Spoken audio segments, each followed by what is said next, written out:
예, 여러분 반갑습니다. 오늘 설교 제목을 따라 해보겠습니다. 돌이켜 생각하라. 한 번 더, 돌이켜 생각하라. 예, 사도 바울에게는 꿈이 있었습니다. 사도 바울 선생은 예수가 그리스도이심을 전하는 일에 자신의 인생을 걸고 이 복음을 증거했습니다. 그래서 이 복음을 증거하다가 유대인들에게 또 대제사장들에게 공격을 받고 나사렛 이단의 우두머리, 세상을 소욕해 하는 어지럽히는 존재들이다라고 감옥에 갇히기도 하고 매도 맞기도 하고 또 여러 어려움을 당했습니다.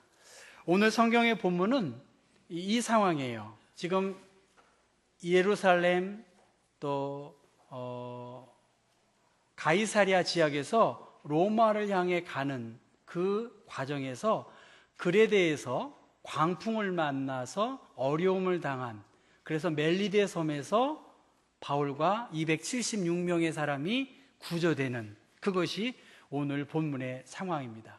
바울은 로마의 시민권자입니다. 그리고 베스토 총독도 아무런 흠을 발견하지 못했고 또 유대인들은 이 가이사랴에서 예루살렘에 가서 법정 판단을 받도록 그렇게 계획을 했고 또 그 와중 그 움직이는 이동 경로에서 바울을 죽이려고 그렇게 계획을 했었습니다. 그런데 바울 사도는 이 가이사랴에서 두로를 거쳐서 이쪽 지역에서 이렇게 로마로 가겠다. 난 로마 가이사 왕 앞에서 황제 앞에서 심판을 받겠다. 그런 소신을 굽히지 않았습니다. 그래서 우리 사도행전 25장을 같이 읽어보겠습니다. 시작. 만일 내가 불의를 행하며 무슨 죽을 죄를 지었으면 죽기를 사양하지 아니할 것이나 만일 이 사람들이 나를 고발하는 것이 다 사실이 아니면 아무도 나를 그들에게 내줄 수 없나이다. 내가 가이사께 상소하노라 한데 베스토가 배석자들과 상의하고 이르되 내가 가이사에게 상소하였으니 가이사에게 갈 것이니라 하니라. 그렇게 가이사에게 가야 한다 했고요.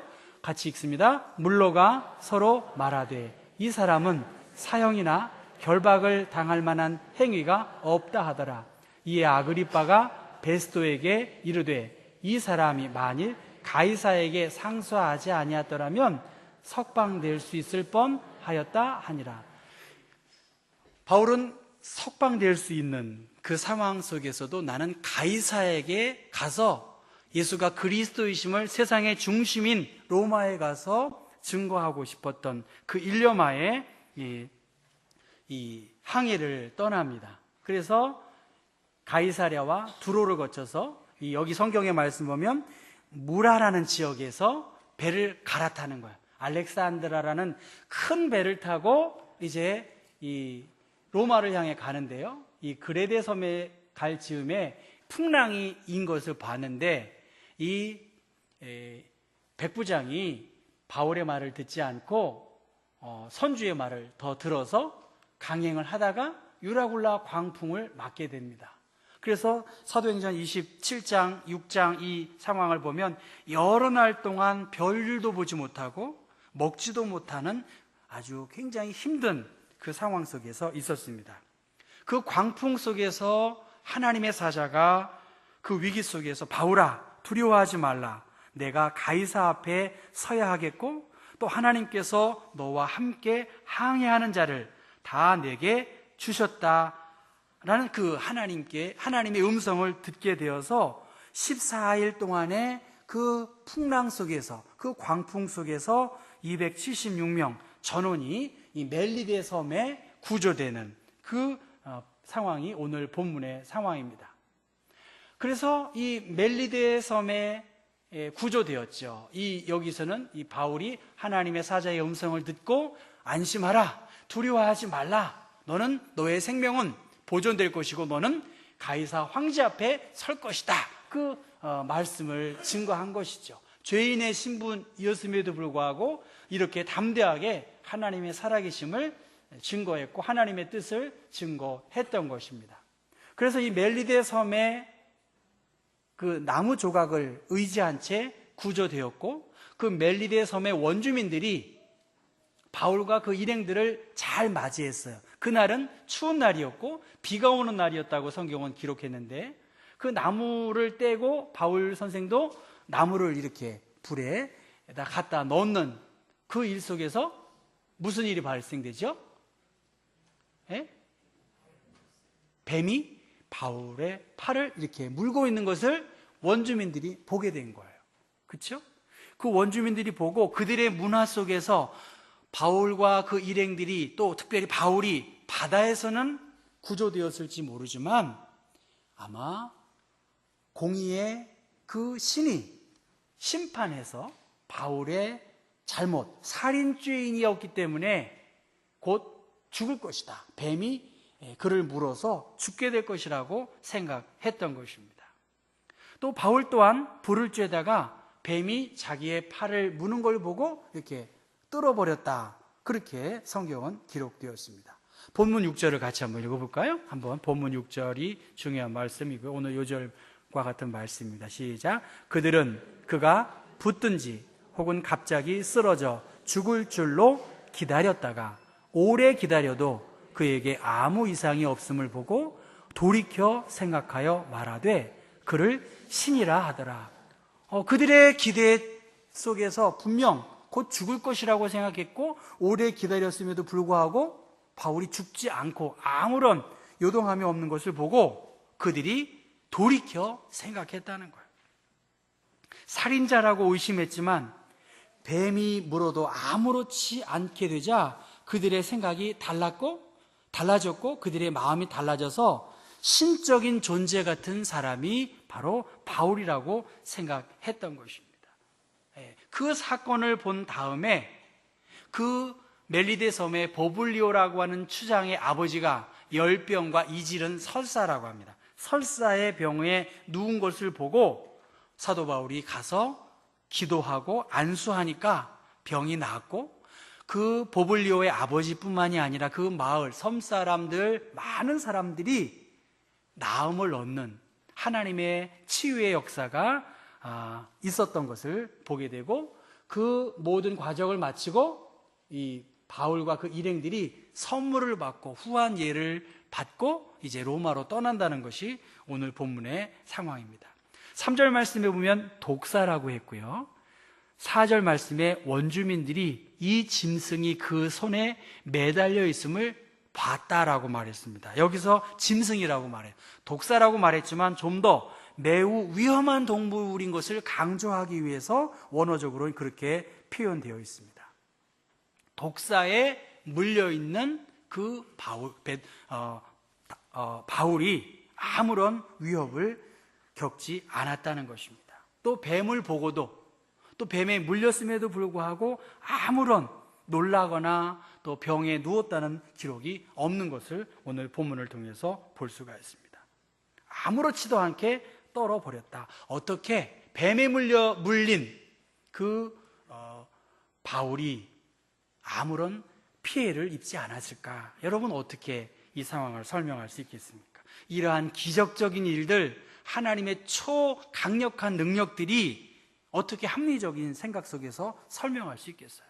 물에서 건져진 초라한 죄수에 불과한 그 바울이 오히려 그 선주나 그 백부장을 압도하고 말이죠, 그 섬마을 사람들의 추장과 그 가족들, 그 부족들을 다 살리는 그러한 하나님의 능력이 바울을 통해서 역사했다는 것입니다. 풍랑의 위협 속에서, 뱀의 위협 속에서 바울과 그 일행들을 지켜주신 하나님, 그 하나님의 은혜 때문에 바울은 아무런 해도 당하지 않고 예수가 그리스도이심을 로마로 가는 그 경로를 통해서도 행했던 것을 볼 수가 있습니다.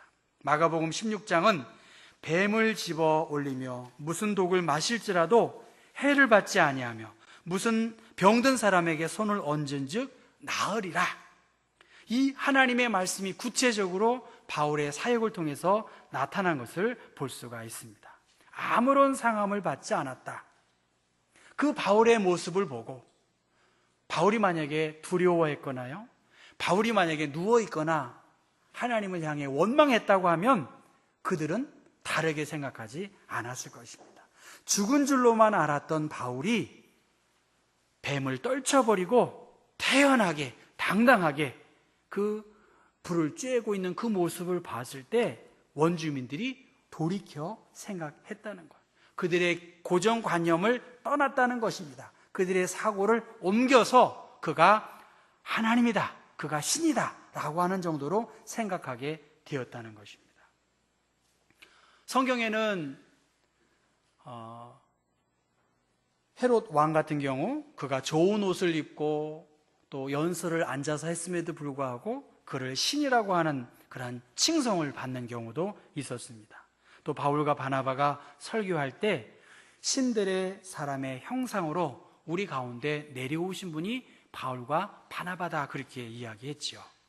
어떤 경우에는 그 영광을 자기에게 돌렸을 때 헤롯 왕은 벌레에 죽임을 당하는 그 비참한 최후도 맞이했고요.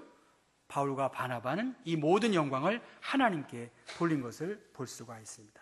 여러분, 오늘 제가 여러분에게 드리고 싶은 말씀은 이거예요. 멜리데 섬의 원주민, 하나님을 알지 못한 그들이 하나님의 살아계심을 힘입고 위기와 어려움 가운데에서 당당하게 맞섰던 그 모습을 보고 그들은 달리 생각했다는 거예요. 무슨 말씀인지 여러분 이해하시나요? 고난이 있고 위기가 있음에도 불구하고 하나님이 그 바울을 지켜주신 것을 보고 보호해 주신 것을 보고 그들의 생각이 달라졌다는 거예요. 보블리오의 부친과 여러 환자들에게 안수하고 병이 나음을 보고 그들이 생각을 달리 했다는 것입니다. 우리의 환경이 그렇습니다. 다른 사람들이 다르게 생각하고 돌이켜 하는 것이 아니라 내가 기존의 생각에서, 기존의 마음에서 좀 움직여지고 달라지는 모습을 보고 복음과 하나님의 말씀 앞에 돌이켜 회개하고 그 앞에 나아가는 사람들의 모습을 보고 믿지 않는 사람들도 하나님을 그리스도로 믿을 수 있는 그러한 축복이 우리 앞에 있다는 거예요.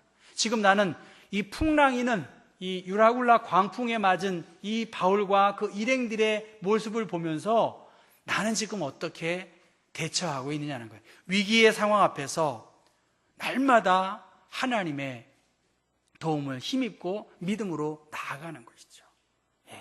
저는 이렇게 정치하는 사람들의 그 이야기를 보면요, 그런 이야기들을 합니다. 옛날에는 낮에는 싸웠고 저녁에는 뭐 술 한 잔씩도 기울였다고 그걸 굉장히 그날을 그리워해요. 그런데 그 시대에도 여당과 야당은 늘 싸웠어요, 사실은. 그러면서 그 전의 사람들을 동경하고 있는 걸 제가 봅니다. 오늘 우리에게도 유라굴라 광풍이 2018년 5월에도 동일하게 어려움이 우리 앞에 산적해 있는 것이 사실입니다. 그런데 과연 나는 이 위기 앞에서 원망하고 불평하고 절망하고, 제가 어린이들에게 오늘 위드 더 칠드런 시간에 기도하는 것에 대해서 제 간증처럼 이야기를 한 것처럼 나는 지금 기도하고 있나? 나는 하나님의 능력과 하나님의 적합한 때에 이 일이 이루어질 것을 확신하고 흔들림이 없이 믿음을 지키고 있는가? 그것을 여러분에게 도전하고 싶습니다. 똑같은 환경 속에서 불평하거나 절망하거나 하나님을 원망한다고 한다면 누가 그 하나님을 믿지 않는 사람이 믿고 하나님을 높일 수 있겠냐는 것입니다. 영국 사람인데요, 살롯 키틀리라고 하는 36살의 이 주부입니다. 이 사람이 대장암 4기의 판정을 받고 방사선 치료를 25번 받고 화학요법을 39번 치료받았다고 합니다. 그러나 36세의 나이로 이 살롯은 생을 마감하게 됩니다. 자기의 생을 마감하면서 그가 남긴 그러한 글이 있습니다. 살고 싶은 나날이 저리 많은데 저한테는 허락이 되지 않네요. 아이들이 커가는 모습도 보고 싶습니다. 남편에게 잔소리도 하고 못된 마누라라고 그런 소리도 들어보고 싶고 늙고 보고 싶은데 그럴 시간이 주어져 있지 않네요. 살고 싶어서 해보라고 하는 온갖 치료를 다 받아봤습니다. 쓰디 쓴 즙도 마셔봤고 침도 맞아봤습니다. 그러나 점점 나의 마지막이 가까운 것을 알고 이제 귀한 시간 낭비라는 생각이 들어서 그는 이제 장래의 문제를 미리 다 정리하고 그렇게 하루하루를 보내게 되었다고 합니다. 매일 아침 일어나서 내 아이를 껴안아주고 뽀뽀해 줄 수 있다는 게 새삼 너무 감사하게 느껴졌습니다. 얼마 후면 내 남편은 나의 존재를 잃어버릴 것이고 무심코 커피 2잔을 꺼냈다가 커피는 한 잔만 타도 된다는 사실에 슬퍼하겠죠. 아이들, 제 딸아이의 머리도 따주어야 하는데 그는 6개월의 시한부 판정을 받고 22개월의 삶을 살게 되었다고 합니다.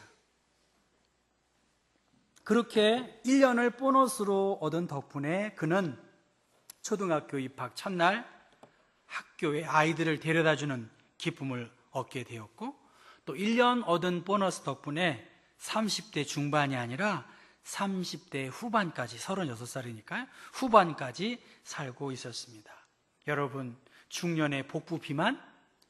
저는 늘어나는 허리둘레 그거 한번 가져봤으면 좋겠습니다.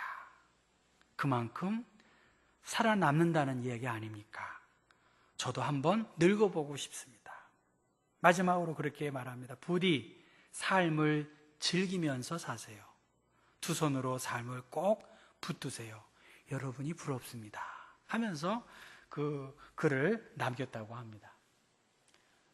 돌이켜 생각하라는 것이죠. 현재 나의 환경, 상황, 이 위기 가운데에 이 풍랑이는 환경 가운데에서 오히려 두려워하지 말라. 내가 가이사 앞에 설 것이다. 놀라지 말라. 이러한 하나님의 음성을 듣고 하나님의 이 위기 가운데 뱀이 바울을 물고 또 여러 대적이 그를 해치려고 하는 그 환경입니다. 풍랑, 광풍 속에서 어려움 투성이 있는 이 환경 속에서 하나님이 보호하셨음에도 불구하고 살인자의 누명을 쓰기도 하는 사람들에게 비방을 받는 그 환경 속에서도 원방스럽고 염려되는 일들이 많이 있음에도 불구하고 오늘 내가 돌이켜 이 어려움을 생각한다면, 내가 돌이켜 이 위기로 인해서 하나님을 더 의지하고 믿음으로 한 걸음 더 나아간다면 믿지 않는 그 멜디의 섬의 원주민들이 그는 신은 아닌가라고 하는 오해를 받을 정도로 하나님은 오늘 우리들에게 한 곳에서 다른 한 곳으로 옮기라, 이러한 거처의 의미도 있다는 것입니다. 우리는 이미 요한복음 5장 24절에 사망에서 생명으로 옮겨진 존재예요. 이 말씀처럼 우리는 사막의 영역에서 옮겨진 하나님의 자녀의 권세를 믿고 살아가는 것입니다. 또 우리 자신도 여기서 돌이켜 생각하라고 하는 말의 의미는 새로운 주제로 나아가라는 거예요. 따라해 볼까요? 새로운 주제로 나아가라. 맨날 그 문제 가지고 다투고 그 우물한 개구리로 싸우고 그렇게 하지 말고 새로운 주제로 하나님이 기뻐하시는 새로운 비전을 향해서 나아가는 것, 그것이 돌이켜 생각하라라고 하는 말의 원어적인 의미라고 하는 것입니다. 하나님이 기뻐하실 일이 무엇인지 내 생각을 뒤로 하고 돌이켜 하나님의 마음에 합한 마음을 품고 나아갈 때 나뿐만이 아니라 믿지 않는 사람 그들도 동시에 돌이켜서 하나님을 믿을 수 있는 계기가 될 수 있다는 것입니다. 가정도 마찬가지죠. 가정의 소중함 너무나 중요하죠. 자녀들도 마찬가지고요. 우리 부모님들을 향한 마음도 마찬가지입니다. 교회도 마찬가지입니다. 돌이켜 생각해야 돼요. 새로운 주제로, 새로운 사명으로 우리가 나아가라고. 여기에서 안주하지 말고 옮겨져라. 그 시프트라는 말이잖아요. 그렇게 변화되어라. 그렇게 성경은 우리들에게 도전하고 있습니다. 멜리데 섬 원주민들의 관습적인 생각들, 습관적인 생각들을 돌이킬 수 있었던 것은 하나님의 능력이고, 믿는 사람이 돌이켜서 하나님의 말씀을 붙잡고 하나님의 능력과 보호하심을 힘입었을 때 달라진 내 모습을 보고 다른 사람들도 하나님의 일하심을 보게 된다는 거예요. 여러분, 전도가 왜 안 될까요? 날 보고 누가 교회 나올 수 있을까? 그거 생각하면 돼요. 내가 생각하는, 내가 품고 묵상하는 이것이 얼마나 하나님의 나라와 의를 위해 애쓰고 있는가? 분명히 믿지 않는 사람들도 우리의 진정성을 볼 수 있을 것입니다. 바라기는 다른 사람들도, 여기서 말하는 다른 사람들은 이 교회 공동체 외부 사람들도 있고요, 우리 가운데 있는 사람들도 돌이켜 생각할 수 있는 하나님의 일하심을 여러분 좀 서로 좀 보여주셨으면 좋겠어요. 아, 저 사람은 하나님의 사람이고 하나님의 도우심 속에서 힘든 가운데에서도 믿음으로 나아가고 있구나, 이것을 볼 수 있도록, 그들이 돌이킬 수 있었던 것은 내가 돌이켜서 이 하나님의 고난 가운데에서 일하시는 그 하나님의 은혜의 복음을 알았기 때문에 그들 또한, 믿지 않는 사람들 또한 돌이켜 생각해서 하나님의 일하심을 보게 되었습니다. 우리 경복교회가 정말 돌이켜서 5월 한 달도, 또 우리 교회도 돌이켜서 더 새로운 미션을 가지고 한 걸음 나아갈 수 있기를 주님의 이름으로 축원합니다. 기도하겠습니다. 하나님 아버지, 광풍이 있는 세상 속에 있습니다. 그 한가운데 우리가 있습니다. 돌이켜 생각하라고 했습니다. 다른 사람을 향한 말씀이 아니라 내가 먼저 돌이켜 생각하고 말씀과 성령의 능력을 의지하고 회개하고 복음을 받아들이고 구원의 기쁨과 감격 속에서 새로운 미션을 향해 나아가는 사람들 되게 하여 주옵소서. 우리 교회가 이러한 거룩한 부담을 안고 나아갈 때에 믿지 않는 사람들도 예수 믿는 것이 저렇게 위대하고 놀랍구나라고 감탄하고 그들도 하나님을 믿고 믿음 안에서 함께 생활하는 그러한 꿈을 꾸게 하여 주옵소서. 예수 그리스도 이름 받들어 기도했습니다.